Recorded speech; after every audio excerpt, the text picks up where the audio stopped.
Extract 1, questions 1 to 12. You hear a doctor talking to a patient called Mr. Gonzalez. For questions 1 to 12, complete the following notes with a word or short phrase. You now have 30 seconds to look at the notes.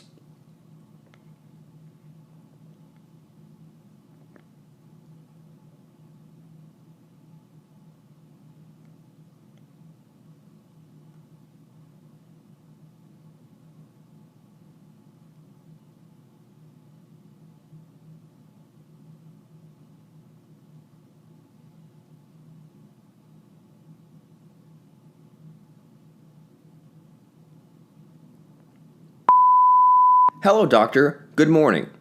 Good morning. Please be seated. May I know your health problem? Well, doctor, I am a patient with end-stage chronic obstructive pulmonary disease, and I had a tracheostomy tube placement 3 months ago. I underwent treatment for acute exacerbation of the disease. Now I am residing in an extended care facility with a capped tracheostomy tube. I need persistent oxygen administration, and there has been some tenderness with the tracheostomy tube and difficulty in swallowing. I want it to be removed. Is there any airway issues while sleeping or uncapping the tube? No, doctor. What's your age?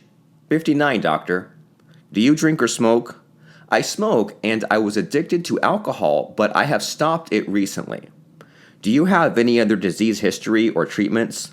Well, other than chronic obstructive pulmonary disease, I had hypercarbic hypoxemia, coronary artery disease, myocardial infarction, and liver cirrhosis secondary to alcohol use. Okay, have you faced any surgery previously? Yes, doctor. Tonsillectomy, adenoidectomy, cholecystectomy, appendectomy, hernia repair, and tracheostomy. Okay, brief me about any diseases that your family members have. Well, my family members have heart disease, coronary artery disease, hypertension, diabetes mellitus, and cerebrovascular accident. Right. What medications are you taking now? Prevacid, folic acid, aspirin, morphine sulfate, Pulmicort, Risperdal, Coles, clonazepam, Lotrazone, Ronaxol, Ambien, Zolpidem tartrate, simethicone, Robitussin, and prednisone. Are you allergic to any medication? Yes, I am allergic to nitroglycerin. Well, physical investigation shows that blood pressure is 170/78, pulse rate is 96, and temperature is 98.6. There is a stable appearing tracheostomy tube site, and the stoma appears to be without signs of infection. The previous incision was vertical in nature, and there is no hypertrophic scar formation. No adenopathy noted. No stridor noted. Your diagnosis reports show you have end-stage chronic obstructive pulmonary disease with a history of respiratory failure requiring mechanical ventilatory support with tracheostomy tube placement. You have difficulty in tolerating tracheostomy tubes secondary to swallow discomfort and neck irritation with no further need for tracheostomy tube. You have a history of coronary artery disease, myocardial infarction, and cirrhosis of liver. I would recommend a limited bronchoscopy and then fiberoptic laryngoscopy, but you may have trouble with the area healing or scarring, or you may have an emergent airway situation with the tube gone. That's okay with me, doctor. Anyway, I want to get the tube removed. Okay, that's good. Extract 2. Questions 13 to 24.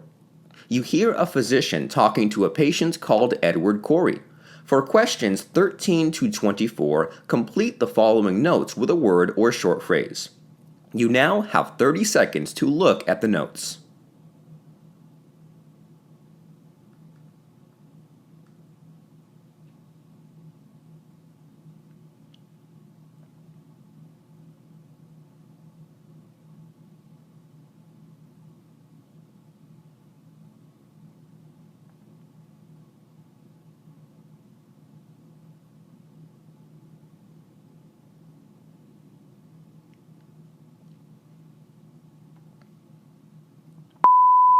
Hello, doctor. Good afternoon. Good afternoon. May I know your problem?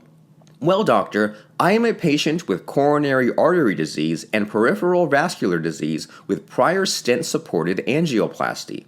I'm having a persistent cough for the past 2 weeks and some shortness of breath. I was also treated for pneumonia. Do you feel any chest pain, pressure, or heaviness in chest? No, doctor. What's your age? 60, doctor. Do you smoke or drink? Well, I don't drink, but I'm a regular smoker. May I know your past medical history?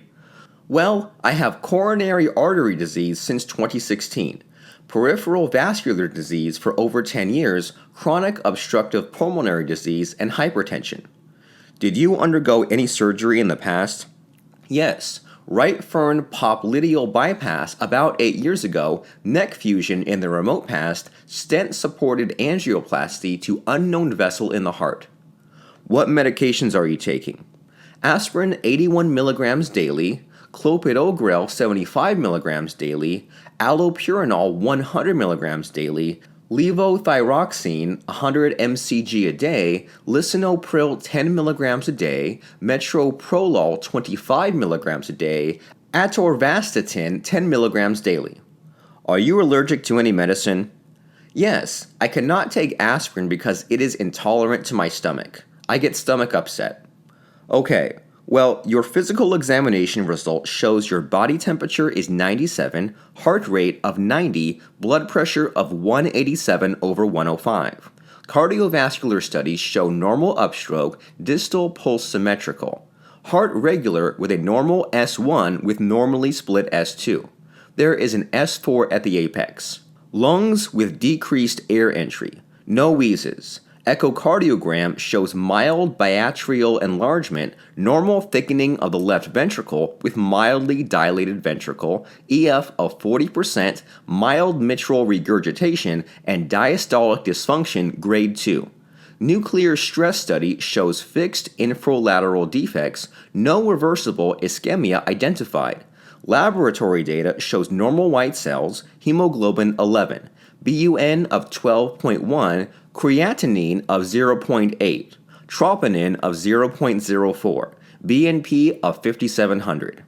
Your premature ventricular contraction is random. You had runoff 3 beats consecutive one time. The patient denied any awareness of that or syncope. Did you have any temporary loss of consciousness related to insufficient blood flow to the brain? We term it as syncope. No, doctor. Actually, I'm unaware of it. Okay, you have cardiomyopathy, ischemic exacerbation of symptoms. Electrophysiology study is required for ventricular tachycardia. Defibrillator will be determined at a later stage. Continue with metoprolol with a little higher dose of 25 milligrams twice a day.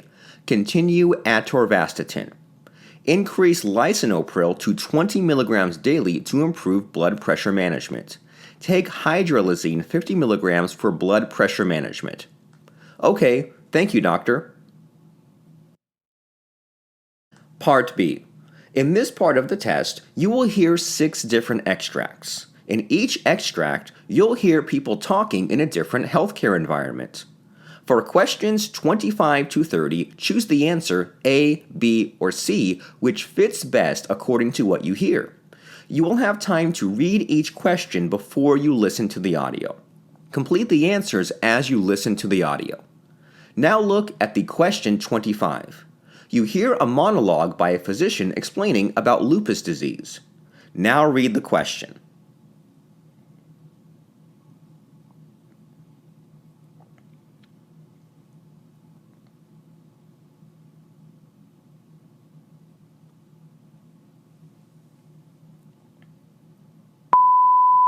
Lupus is a chronic autoimmune disease in which the immune system becomes hyperactive and attacks healthy tissue, resulting in such as inflammation, swelling, and damage to skin, joints, blood, kidneys, the heart, and lungs.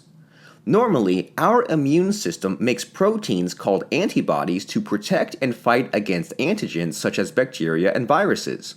However, lupus makes the immune system unable to differentiate between the healthy tissue and antigens, which leads the immune system to direct antibodies against the healthy tissue instead of antigens.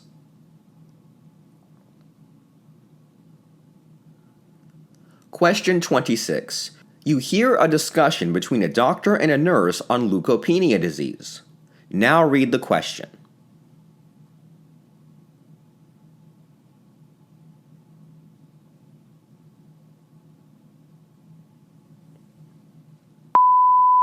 Hello, doctor. Can you explain to me what is leukopenia disease? Well, leukopenia is a condition where the patient has lesser white blood cells in their bloodstream, which is diagnosed with a blood test called a complete blood count. There are 5 types of white blood cells, and each of them protects the body from a different kind of infection. Neutrophils make up 55 to 70% of total white blood cells, and they fight off fungal and bacterial infections. Lymphocytes protect the body from viral infections. Monocytes are the largest of the white blood cells, and they fight against bacteria, fungi, and viruses. And they mend tissue damaged by inflammation. Basophils are involved in inflammatory reactions to allergens. Eosinophils fight parasites and play a role in allergic reactions and conditions, such as asthma.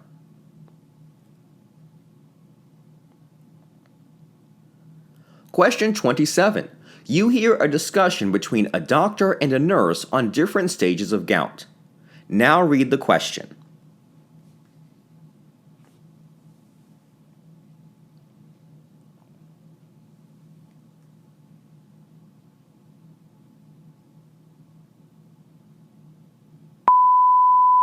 Hello, doctor. What are the different stages of gout? Well, there are various stages through which gout progresses. In the asymptomatic hyperuricemia stage, the person will elevated uric acid levels without any outward symptoms. The acute gout stage occurs when the urate crystals suddenly cause inflammation and intense pain. This condition is also called flare that can be triggered by alcohol and drug usage, stressful events, and due to cold weather. The intercritical gout is the period further urate crystals are being deposited in tissue. The main difference between gout and pseudogout is that the joints are irritated by calcium phosphate crystals instead of urate crystals. Chronic tophaceous gout is the most debilitating stage. Permanent damage might have occurred in the kidneys and joints. The patient can also develop tophi, big lumps of urate crystals in joints of the fingers. Pseudogout is the condition that is confused with gout.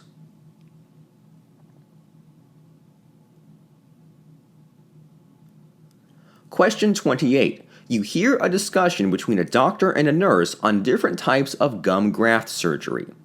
Now read the question.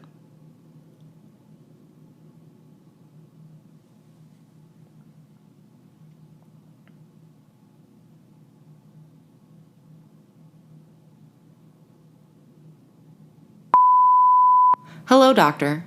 What are the different types of gum graft surgery? Well, there are 3 types of gum graft surgery. In the connective tissue grafts, the periodontist removes tissue from the roof of the mouth by making a flap and taking tissue from underneath the top layer. Stitches the tissue onto the existing gum tissue to cover the exposed tooth root. Stitches the flap on the roof of the mouth from where they took the tissue. The gingival grafts is preferred for the persons with thin gums that require extra tissue to enlarge the gums. In this method, the periodontist removes tissue directly from the top layer of tissue on the roof of the mouth and stitches this tissue to the existing gum area. Pedicle grafts method is often preferred for the individuals having lots of gum tissue growing near the exposed tooth. The periodontist grafts tissue from the gum around the tooth requiring treatment and partially cuts away the tissue, keeping one edge attached, and stretches the tissue over or down, covering the exposed tooth root and holding it in place with stitches.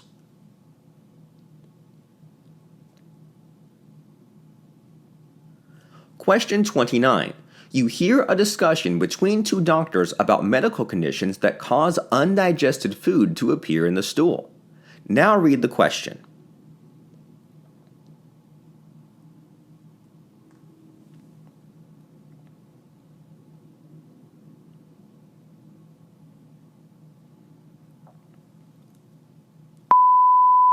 Doctor, please, can you explain medical conditions that cause undigested food to appear in the stool? Well, if a patient is having pancreatic insufficiency, it means they lack enzymes resulting in the inability to break down the food. Crohn's disease is a type of inflammatory bowel disease that causes inflammation in the digestive tract that can result in severe abdominal pain, diarrhea, and malnutrition. Celiac disease is an autoimmune disorder where our body becomes incapable to digest the protein known as gluten that is found in barley, wheat, and in certain other grains. If the digestive system of a person has lactose intolerance, then it becomes incapable to break down the milk and dairy protein. Irritable bowel syndrome is a common condition that affects the large intestine, resulting in pain, bloating, diarrhea, or constipation.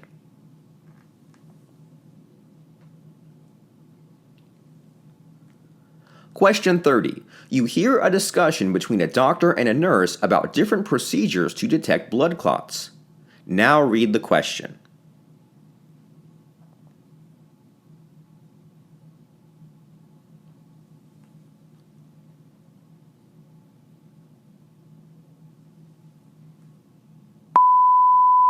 Hello, doctor. What are the different procedures to detect blood clots? Well, a D-dimer blood test will measure a substance in the blood that can determine whether there is abnormal clotting activity somewhere in the bloodstream. Cardiac biomarker blood test is a blood test that can detect damage to the heart muscle.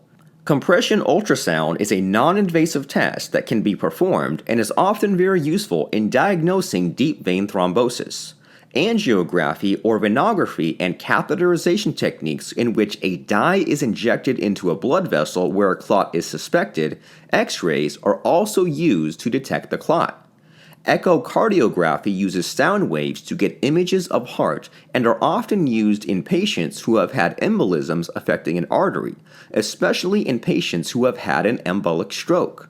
A ventilation perfusion scan uses a radioactive dye to investigate blood flow to the lungs and can detect whether a pulmonary blood vessel has been blocked by a pulmonary embolus. CT scan is often the first test used to diagnose a stroke that is also useful for confirming a pulmonary embolus. MRI scans can be used to detect clots in blood vessels. Part C. In this part of the test, you'll hear two different extracts. In each extract, you'll hear health professionals talking about specific aspects of their work. For questions 31 to 42, choose the answer A, B, or C which fits best according to what you hear. Complete the answers as you listen to the audio. Now look at Extract 1. Extract 1, questions 31 to 36. You hear the lecture given by a physician on the topic blood type classifications. You have 90 seconds to read questions 31 to 36.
The human body contains about 10 pints of blood depending on the size of the individual.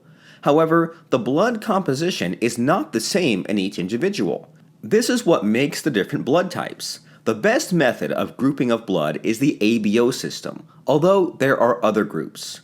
Within the ABO group, there are 4 major categories that are divided into 8 common blood types: A, B, O, and AB. Blood consists of cells and a yellow liquid known as plasma. The group of blood depends on what each part of the blood contains. There are 2 main blood group systems: ABO antigens and rhesus antigens. These 2 antigens are used to classify blood types. Normally, viruses and bacteria carry an antigen. During an infection, the antigen marks them as a foreign substance to the body that are usually not found in the body. Most red blood cell antigens are protein molecules on the surface of red blood cells. White blood cells produce antibodies as an immune defense. These antibodies target antigens and attack the foreign substance.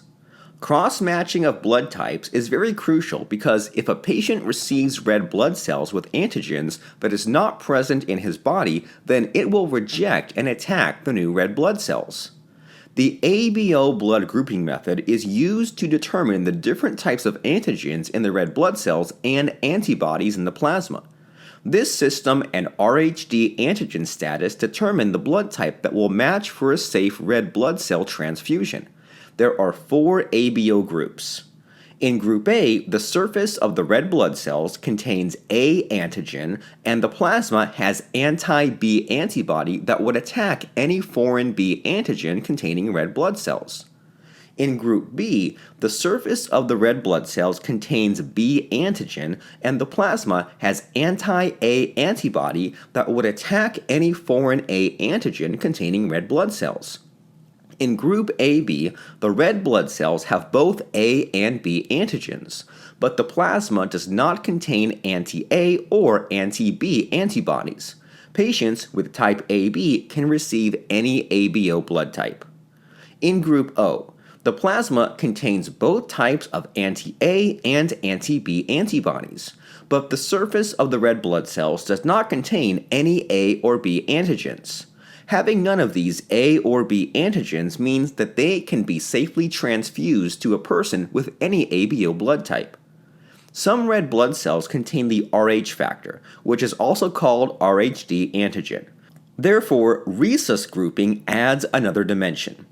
In case the red blood cells contain the RHD antigen, they are RHD positive. If they do not contain RHD antigen, they are RHD negative. That means there are 8 major blood types in the ABO/RHD blood grouping system.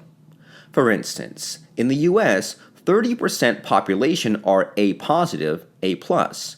A negative occurs in 6% of people. There are only 9% of population with B positive, while B negative occurs in just 2% of the population.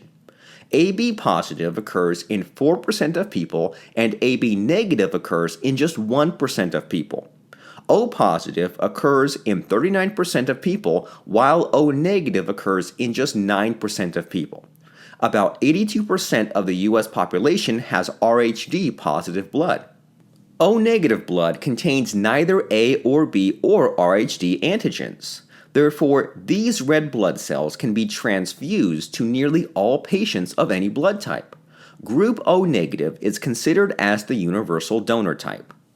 On the other hand, AB positive blood contains no anti-A or anti-B or RHD antibodies. Therefore, patients with this blood type can receive nearly any type of red blood cell transfusion. This type is referred to as the universal recipient type. In case a patient with Group B antigen receives red blood cells from a person with Group A antigen, their body will reject the transfusion. This is because patients with B antigen on their red blood cells have anti-A antibody in their plasma. The anti-A antibody in the plasma then attacks and destroys the A antigen donor red blood cells. During pregnancy, a mother may have a different RHD type to the fetus, as the fetus can inherit a different blood group from the genes of the father. Therefore, a risk is involved if the mother is RHD negative and the fetus is RHD positive. A small amount of red blood cells from the fetus can enter the mother's bloodstream, resulting in creation of anti-RHD antibody in the plasma by the mother, which is known as sensitization.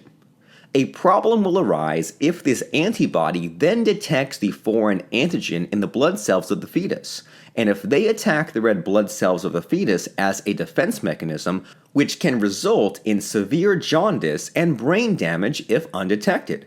Therefore, an injection of anti-D immunoglobulin G helps to prevent the production of this antibody in the mother and decrease the impact of a sensitizing event on the fetus. Anti-D immunoglobulin G dosing is usually given at 24 weeks of the pregnancy and at times an additional dose during 34 weeks of pregnancy. The effect of anti-D immunoglobulin G lasts up to 12 weeks. During blood test procedure, the patient's blood will be mixed with a variety of serum samples. Each serum sample consists of a different blood type, with the clotting agent removed. Then, the reaction of the blood sample of the patient with the serum sample will be monitored. The antibodies in the serum will cause a different reaction in each one. For instance, if a reaction occurs when the blood sample is mixed with the serum consisting of blood type A, which contains anti-B antibody, the unknown blood type of the patient must be type B. Now look at Extract 2, questions 37 to 42. You hear the monologue of a physician giving a lecture on the types of eczema. You have 90 seconds to read questions 37 to 42.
Eczema is not a single health condition. It is a recognizable reaction method seen in a number of skin diseases.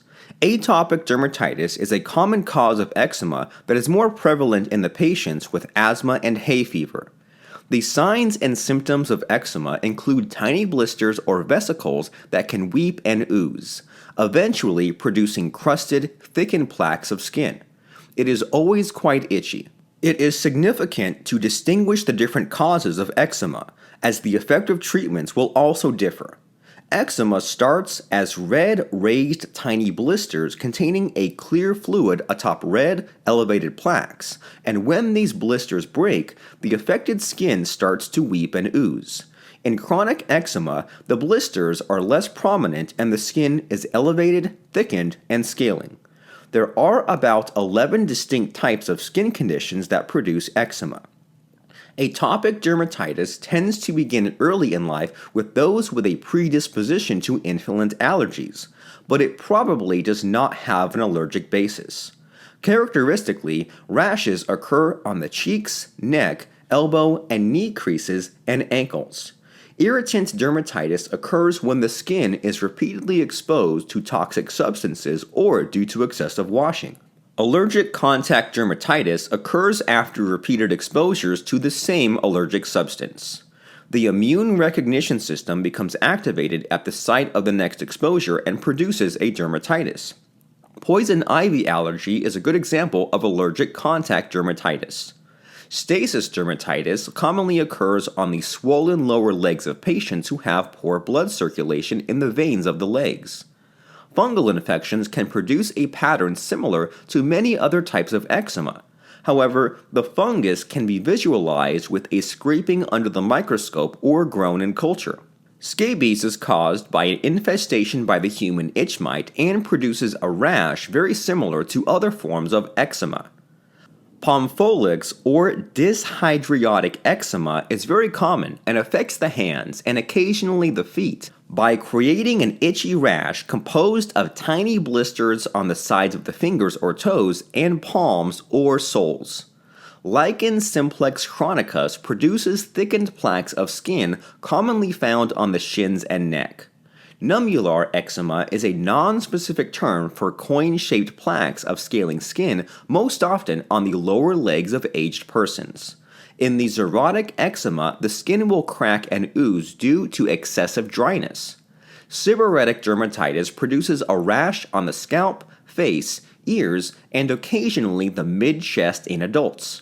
In infants, it produces a weepy, oozy rash behind the ears and are often quite extensive, involving the entire body.